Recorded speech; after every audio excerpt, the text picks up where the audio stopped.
Uixidin öldürülməsi. Görünməz adam Kempin evindən dəlicəsinə qəzəblənmiş halda qaçdı. Onun haraya getdiyi və nə etdiyi tamamilə naməlum qaldı. Lakin onun Port Berdok'un arxasındakı qum təpələrinə doğru yürüdüyünü asanlıqla təsəvvürə gətirmək olardı. Griffin buradakı kolluqların arasında sığınacaq tapıb, adamlar əleyhinə mübarizənin pozulmuş planlarını yenidən qaydaya salmağa başladı. Port Berdok'un ətrafında isə radiusu 20 milə yaxın olan bir dairədə 3-4 nəfərlik dəstələr əllərində silah, dəynək və yanlarında it yolları və çölləri gəzirdilər.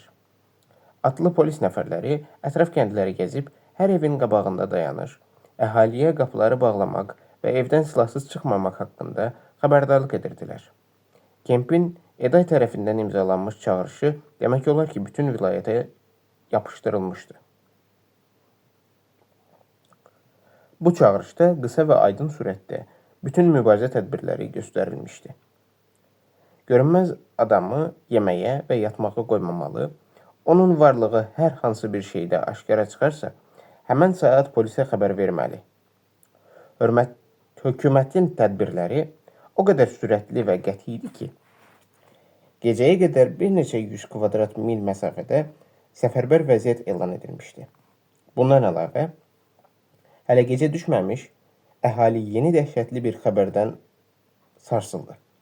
Mr. Uixidin öldürülməsi xəbəri ildırım sürəti ilə ətrafa yayıldı. Mr. Uixid 45 yaşlarında sakit bir adam idi. Onun əlbəttə görünməz adam kimi qorxunc bir düşmənin üstünə hücum etməyə cürəti çatmazdı. Zavallı Uixidi sökülmüş hasardan çıxarılmış dəmir çubuqla vurmuşdular.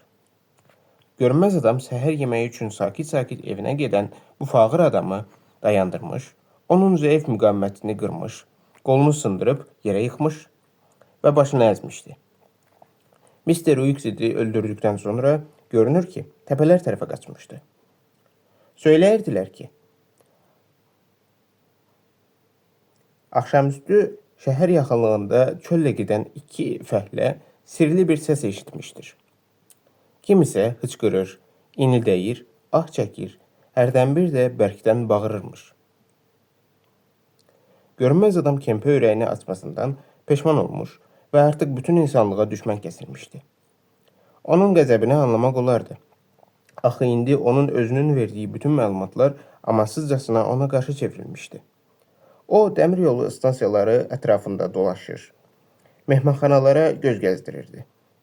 Bu zaman söz yox ki, hər yerdə yapışdırılmış çağırışları oxumuş və onun əleyhinə necə bir yürüş hazırlandığını başa düşmüşdü.